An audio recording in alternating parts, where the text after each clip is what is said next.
Travel Ravia. ආයිබෝන් යාළුවනේ. ඉතින් travel රවි එක්ක තවත් සුන්දර ගමනාන්තයකට ඔයාලව එක්කගෙන යන්න තමයි මේ ලෑස්තිලා ඉන්නේ. අද අපි ඔයාලව එක්කගෙන යන්න ලෑස්තිලා ඉන්නේ ලංකාවේ තියෙන සුන්දරම දියැලක් වෙන ඕලුවැල්ල බලන්න. ඉතින් මේ ඕලුවැල්ල පිහිටා තියෙන්නේ කෑගල්ල දිස්ත්‍රික්කයේ යටිවන්තර ප්‍රදේශයේ.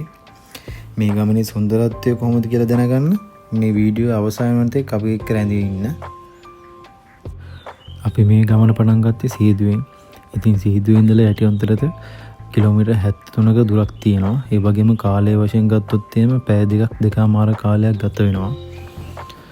අපේ ගමන් මාර්ගය උනේ සීදුවේ ඉඳලා උඩුගම්පල හරහා වේයන්ගොඩට ඇවිල්ලා වේයන්ගොඩින් නිට්ටඹුව හරහා අත්තනගල්ලින් ඌරපොළ පාරට එන එක.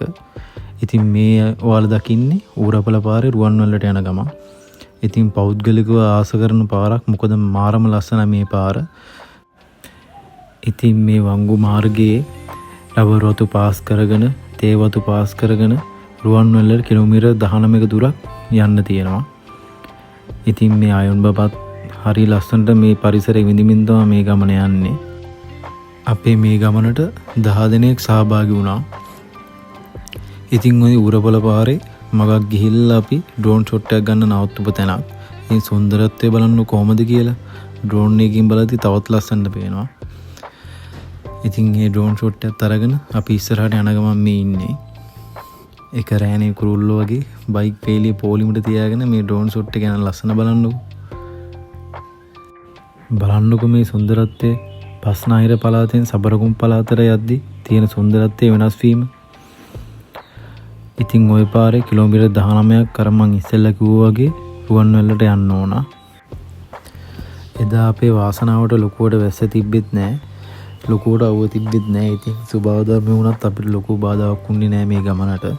ඉතින් හරිය සුන්දරත්වයෙන් පිරුණු සුන්දර ගමනක් වුණා මේ ගමන. තව දෙයක් තමයි මේ පාරේ වල රැයට ගමනක් යනවා නම් මේ පාරේ පරිස්සමෙන් ඩ්‍රයිව් කරන්න ඕනේ. මොකද රැයට තියෙන අඳුරු ගතිය වැඩි. පේනවනේ අපේ කට්ටිය විනීතව පාරේ යන විදිහ.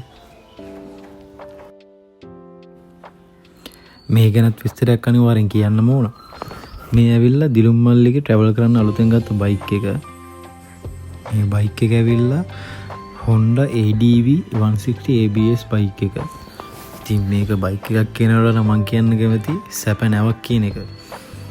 ඉතින් අපිටත් පොඩි දුරක් යන්න මේ බයික් එකේ එක්ස්පීරියන්ස් එක විඳින්න එයත් අපිට අවස්ථාවක් ලබා දුන්නා. ගොඩක් thank you මල්ලි. ඇත්තටම මේ වගේ බයික් එකක ට්‍රැවල් එකක් යනවා කියන්නේ ඒ ගමන මාර පහසුයි. වයිෆුත් දැන් පිටිපස්සෙන් දැන් මට ඔය කීකේ යන්නේ එයාටත් මාර පහසුයි කියන එක. පේනවනේ එයාගේ පහසුවේ සතුට. ඉතින් ඇත්තටම කිව්වොත් එහෙම මේ වගේ බයික් එකක ට්‍රැවල් කරන්න තියනවා කියන්නේ ඉතින් සුපිරියක්. ඇත්තටම කිව්වොත් එහෙම මේකේ තියෙන සිටින් ස්පේස් එකයි ඒ ඔක්කොමත් එක්ක බලද්දි ඉතින් පොඩි ෆැමිලි එකකට මේ වගේ ට්‍රැවල් එකක් යන්න පහසුම බයික් එකක් කියලා කියන්න පුළුවන්. ඉතින් මේ බයික් එකේ පහසුවයි මේ වටේ තියෙන සුන්දරත්වය එක්ක මේ ගමනේ අපි ඉස්සරහටම ගමන් කරා. ඉතින් අපි ওই විදියට රුවන්වැල්ලට ආවා. රුවන්වැල්ලට ඇවිල්ලා රුවන්වැල්ලෙන් කිලෝමීටර් 3ක් වගේ ගියාම කරවනැල්ල ටවුන් එක හම්බෙනවා. කරවනැල්ල ටවුන් එකේ මමට ඒ කියන්නේ 60න් ගෙනගත් වෙන පාරේ හැරිලා කිලෝමීටර් 7ක් විතර යටිඅන්තර ටවුන් එකට එන්න ඕන. යටිඅන්තර ටවුන් එකට කලින් BOA පාලම හම්බෙනවා. ඒ පාලම පාස් වෙනවත් එක්කම මම මත පැත්තට තියෙනවා පරුස්සැල්ල පාර කියලා. ඒ පාර සීපොත් වල යන්නත් පුළුවන්. ඉතින් ඒ පාරේ තමයි අපි මේ ඕලුවැල්ලට යන්න ඕන. එතනින් ඉඳන් කිලෝමීටර් 14ක දුරක් තියෙන ඕලුවැල්ලට. ඉතින් මේ ඕලුවැල්ලට යන පාරේ එක තියෙන වී පොයින්ට් එක තමයි මේ. මෙතෙන්ද VOA හරි ලස්සනට පේනවා. ඉතින් අපි කට්ටිය නතර වෙලා මෙතන වීඩියෝ ෆොටෝස් එහෙම ටිකක් අරගත්තා. ඊට පස්සේ නැවතත් අපි ඕලුවැල්ල බලන්න පිටත් වුණා.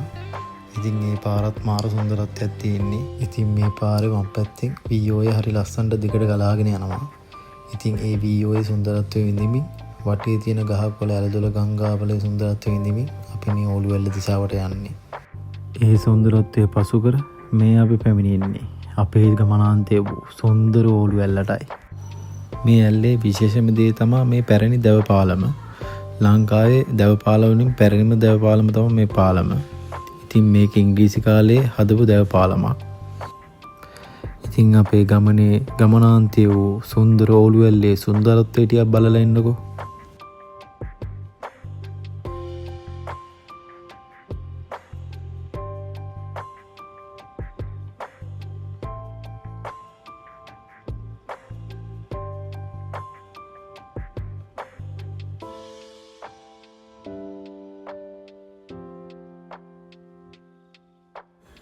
මේ ඕලුවැල්ල ගැන පොඩි විස්තරයක් කරනවා නම් කෑගල්ල දිස්ත්‍රික්කයේ උසින් වැඩිම දියඇල්ල වෙන්නේ ඕලුවැල්ලයි. මේකේ උස දර වශයෙන් ගත්තොත් එහෙම මීටර් 120ක් පමණ වෙනවා. මේ ඕලුවැල්ලේ සුන්දරත්වය තවත් වැඩි වෙන්නේ ඝන වනාන්තරයකින් හා කඳුකර පරිසරයකින් වට වෙලා තියෙන නිසායි. මෙම ඇල්ල සංචාරයෙන් අතර ප්‍රචලිත වෙන්න ප්‍රධාන හේතුවක් වන්නේ අප ගමන් ගන්නා මාර්ගයේ සිට පහසුවෙන් නැරඹීමයි. වැසි කාලයන්හි ජලධාරිතාව වැඩි වෙන නිසා මෙම කාලයන්හි ඕලුවැල්ල තවත් සුන්දරව දැක ගන්න පුළුවන්. තව දෙයක් තමයි මේ වීඩියෝ වලින් පෙනෙනවට වඩා සජීවීව අපිට දකින්න ලැබෙන තියෙන ඇල්ලේ සුන්දරත්වය වචන වලින් නම් කියලා නිම කරන්න බෑ. ඉතින් මම ඔයාලට කියන්නේ යටිඅන්තර පැත්තට යන්න අවස්ථාවක් ලැබුණොත් ඕලුවැල්ල මග අරගන්න එපා කියලා. පේනවනේ හරි අපූර්ව තට්ටු ආකාරයට උඩින් එන ජලකඳ පහළට ඇදෙන්න හැටි. පුරා හෝරාවකට වඩා වැඩි කාලයක් ඇල්ල අසල ගත කළා අපි. දැන් ඇල්ලට සමුදෙන වෙලාවයි මේ. මේ අපි නැවතත් අපි ගමන්ගත් මාර්ගයේ යටිඅන්තර ප්‍රදේශයට එන ගමන් බලන්නකෝ මේ මාර්ගයට කඳු අතරින් හිරු එළිය වැටිලා තියෙන ලස්සන. පේනවනේ අපේ අයන් බබත් මේ පරිසරයේ විඳින්මින් යන ලස්සන. මේ මාර්ගයේ නැවතත් මදුරක් ඉදිරියට යන විට අපිට දැක ගන්න පුළුවන් හල්ගොල්ල ඇල්ල. මෙම ඇල්ලත් අපි ගමන් ගන්නා මාර්ගයේ සිට ඉතා පහසුවෙන් නැරඹිය හැකි ඇල්ලක්. ඒ වගේම තවත් ඉදිරියට යන විට මේ මාර්ගයේම මලල්පොළ ඇල්ල දැක ගන්නත් පුළුවන්. අපි දැන් ඔයාලව එක්ක යන්න හදන්නේ තවත් සුන්දර ස්ථානයකට. යටිඅන්තර ප්‍රදේශයට ගොඩක් කට්ටිය රැවල් කරාට මේ තැන ගොඩක් අය මග අරින තැනක්. මෙම ස්ථානය පිහිටලා තියෙන්නේ අපි ගමන් ගන්නා මාර්ගයේම පූණුගල ප්‍රදේශයේ. ගොඩක් අය මේ ස්ථානයේ පූණුගල සිමෙන්ති පාලම කියලා හඳුන්වනවා. මේ තියෙන පූණුගල සිමෙන්ති පාලම. කඳු අතරින් හිරු එළියේ ප්‍රතිතත්වයත් එක්ක බලනකො මේ ස්ථානයේ සුන්දරත්වය. මේ සීතල දී ධාරාවේ ශබ්දයයි කොළ පෑවූ සුන්දරත්වයයි අර ඈතින් පෙනෙන ඉල්ලන පාලමේ සුන්දර දසුණයි මට ගෙන ආවේ වෙනම ෆීලිං එකක්.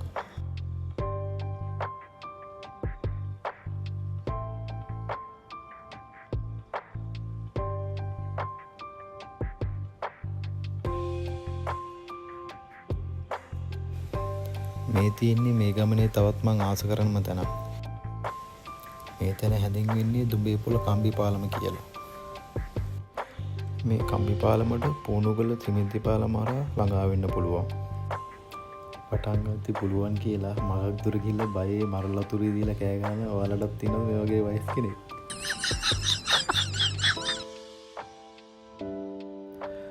ඉතින් ඔයාලටත් යටිඅන්තර ප්‍රදේශයට යන්න අවස්ථාවක් හම්බුනොත් මේ තැන නම් මග අරගන්න එපා. ඉතින් මේ තැන මතක් කරලා ඔයාලගේ ට්‍රැවල් ලිස්ට් එකට ඇඩ් කරලා තියාගන්න.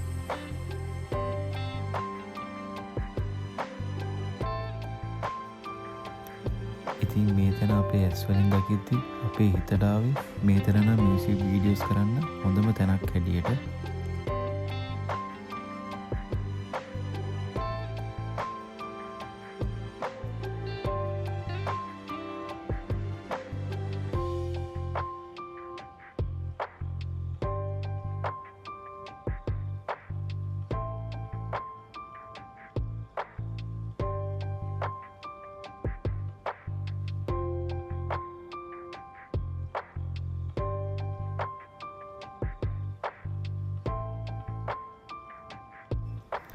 දැන් දැනනවනේ ඔයාලගේ හිතටත් මේ දැනන මියුසික් වීඩියෝස් කරන්න යාපුම තැනක් කියලා.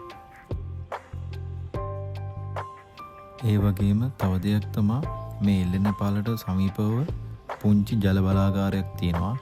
ඒකත් හරිය ලස්සන දසුනක් වෙනවා මේ ස්ථානයට. ඉතින් මේ හැම දෙයක්ම අවසානයේ අපේ අයගේ ආශාව ඉස්තුණු මොහොතයි මේ. ඉතින් දියනෑමට සුදුසු ස්ථානයක් ලෙස මා කලින් සඳහන් කළාසේ පූනුග සෙමින්ති පාලමසල දියනාන්න සුපිරිම ස්ථානයක්. සොබාදාමේ සුන්දර දසුන් හදවතේ තෙබූ සුන්දර යටිඅන්තර ප්‍රදේශයට සමුදෙන වෙලාවයි මේ. ඉතින් යාළුවනේ ට්‍රැවල් රවියා YouTube නාලිකාවේ යටිඅන්තර සංචාරයේ වීඩියෝ සමග සමග එක්වූ සියලු දෙනාට ස්තුති වන අතර නැවතත් අපි අලුත් ගමනකින් හමුවෙමු. මතක් කරලා channel එක subscribe කරලා තියාගන්න. හැමෝටම සුබ දවසක්.